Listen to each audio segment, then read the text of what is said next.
And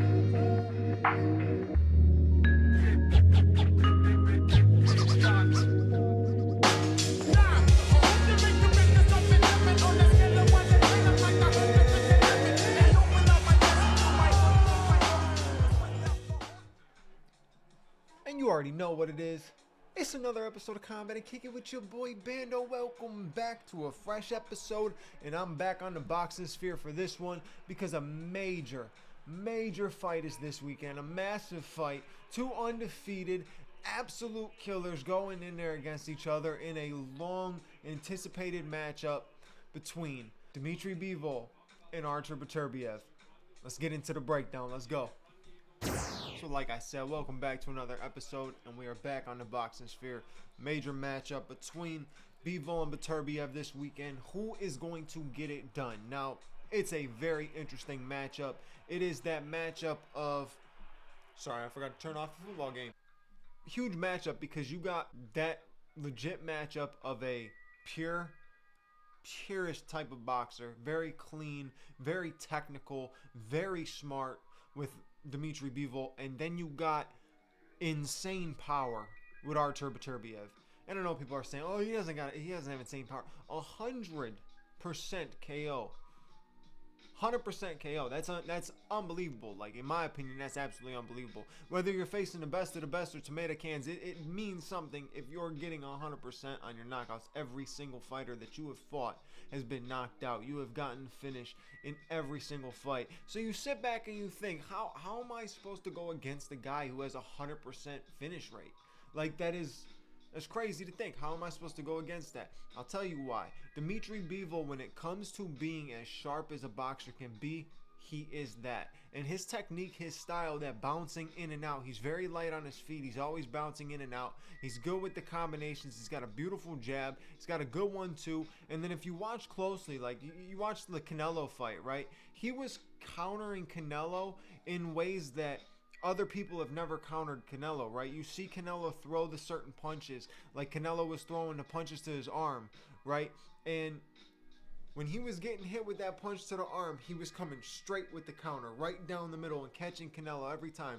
So he would take it on the arm and all in one, boom, right down the middle.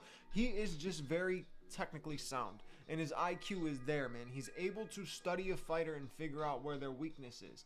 But the question is, where is Artur Beterbiev's weakness? One of the main weaknesses that people talk about is not a weakness inside of the ring. It's the weakness of his age. He's 39 years old, but who really cares the fact that he's 39 years old when he has a 100% finish rate? He's knocking people out left and right. It doesn't matter. If he touches your chin, it's over with type of thing. 39 or not, if I'm 39, when I'm 39 years old, if I can touch somebody's chin and knock them out like that, I'm going to be blessed. But it's just one of those things where a lot of people are like, oh, he hasn't fought anybody. He hasn't fought real contenders. He hasn't fought top tier competition. He's a champion, so he has to.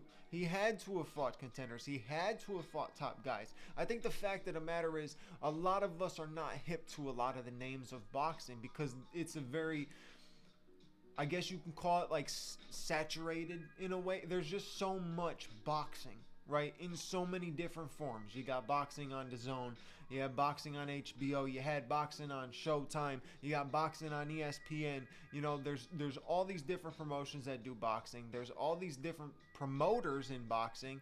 You have a million different fighters. All of them are undefeated, right? And every single time you talk about undefeated guys going up against each other, you talk about how the undefeated guy fought nothing but tomato cans. It's not always the case, right? Beginning of the career, for sure. Guys are kind of fighting scrubs, especially if there's somebody that they feel like the promoter feels that they can build him up. Then, of course, they're going to feed him to easy fights. Why not? Why wouldn't you do that to build your person and make more money? That is kind of how the business aspect of fighting goes. But it's just one of those things where we're not hip to a lot of the fighters that they fought. So it's more or less on us. It's not the fact that he fought tomato cans. It's on us. We just don't know who he's fought.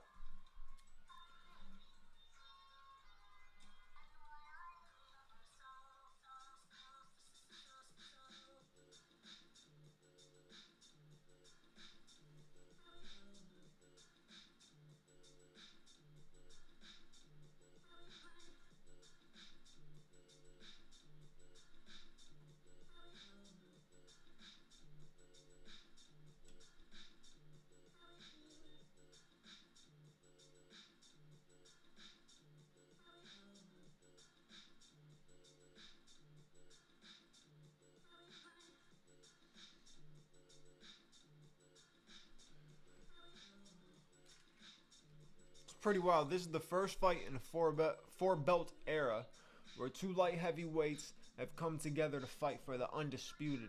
All belts of 175 are on the line in this one, so that is even more interesting. This fight was supposed to happen earlier this year, or back in the summer, right? And then there was a torn meniscus problem with BETERBIEV, and that's another thing, right? Is that going to play a factor? I know, like, a lot of people think, oh, but it's not going to play a factor because he's not getting hit in his knees or nothing like that. It doesn't really matter. He's got to bounce on it. He's got to plan on it. He's got to throw punches on it. He's got to be able to get off some powerful shots off of that. So is that going to affect him in this fight or not? The other thing is, too, if he cannot get Dimitri BIVOL out of there early, I don't think it's going to be a good night for BETERBIEV, because BETERBIEV is used to getting fights done early, right? Even if it's not early, he doesn't see the decision, right? He does not see a decision, and BIVOL has been to many decisions and has been on the bright side of those decisions in one-sided ass whoopings, and that's just how it goes. So it's one of those things that this gets past 5, 6, 7. The longer this fight goes, the better it's going to favor BIVOL, right? The power is always going to be there for BETERBIEV. That's the thing. You got to, always be weary of the power, because it's always going to be there. He can still knock you out in those late rounds, but when it comes to the way that BIVOL boxes, and he's going to be outboxing him and outlanding him and outlasting him, I think that's the key to victory for BIVOL. Stay patient in the early rounds. Let BETERBIEV kind of show you what he's got. You already, when a guy like Dimitri BIVOL is in there, he knows exactly what you're going to throw, because he genuinely studied it down to a T, exactly what you're going to throw. But at the same time, this is a different fight, because everybody gets hit. No matter what, everybody gets hit in their fight. A punch may land. And if a punch lands from BETERBIEV, it could start a series of problems for BIVOL. But BIVOL is the favorite going into this. What does it say? He's a minus 135 favorite. And BETERBIEV is a plus 110 underdog. So, I mean, it's an interesting odds, because it's very close. It is very close. I think this fight does favor BIVOL a little bit more, too, because if you think about it, when the fight was supposed to happen and BETERBIEV pulled out, BIVOL still took a fight with another opponent, got a 6-round finish. So I think the activity, the fact that he hasn't been sitting out this whole time and is not recovering from an injury, it does favor him a lot. I think the skill set, the IQ, the boxing, I think he can for sure outbox and outlast Artur BETERBIEV. So that is my actual prediction. Like, that's my legit prediction, right? But if you're trying to win some money, it's not impossible for BETERBIEV to get a knockout. 100% finish rate, like I said, very, very, it's kind of rare. It's pretty rare, very rare. Like, it doesn't happen often for guys to hold on to a 100% finish rate. So if he could find the shots, if he could land, he's so powerful, he might be able to finish this fight. So it can go either way, but I am definitely leading on the side of BIVOL, just because of the boxing skill, the outboxing, the outlast. I just think everything is going to be there for him. He's got a beautiful hook. He's got a good lead hook when he's bouncing in, right? He'll throw a jab. He'll throw the jab, hook, straight. He's got just a very, very, flowy style. It's a very flowy style, and if he just keeps on using that exact style against BETERBIEV, in and out, jab, left, straight, out. If he can do it, it's going to be a good night for him. But if he gets caught, it's going to be a bad night. That's the simplest way of breaking this fight down. It's one of those fights where I would say BIVOL has to be perfect. BETERBIEV has to land a shot. But BETERBIEV's not a bad boxer. It's not like those normal ones where it's like a boxer who just isn't technically sound, like a Deontay Wilder against Tyson Fury. Like, it's not like that. BETERBIEV can still box, right? It's just the power is what he's known for.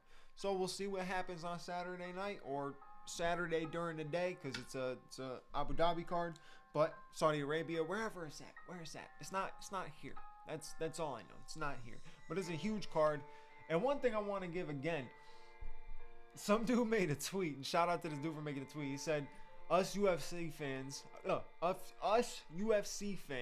get Nina drama.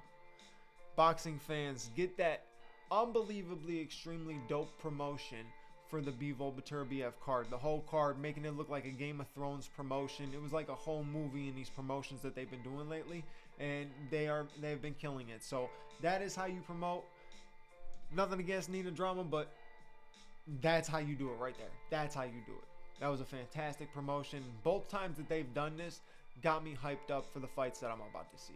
But that's it for this breakdown. It's been a while since I came through with a boxing breakdown, but it's been a while since we really had, like, or it's not been a while, I did the Canelo one, but it's been a while since we had such a major matchup like this one. So this one feels like it has more to it, and I had to come through and talk about it a little bit. I wish I can give you a little bit more. My boxing knowledge, like I said, I'm still coming up on it. Like I said, it's so hard to remember all of these different guys, right? Like, if these weren't two top names boxing, I don't know if I'd be paying attention to the fight. Not that I don't like boxing, it's just hard to keep track of all the different boxing all the time when it's going on. Sometimes it's on a Friday, sometimes it's on a Saturday.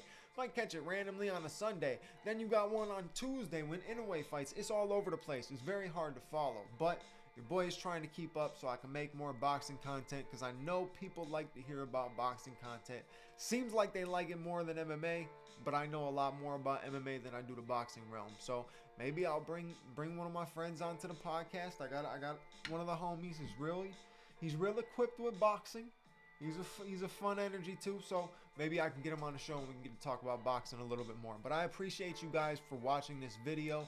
You already know what to do. If you enjoyed, give it a like, comment on it, subscribe, hit the bell notification button, share this with your friends, share this with your family, share this with everybody you know, because that's what you should do. That'd be dope for me. I appreciate it a lot. And you know what I'm going to do? I'll catch you on the next episode. Your boy Bando is out. Peace. Oh yeah. And go Guards.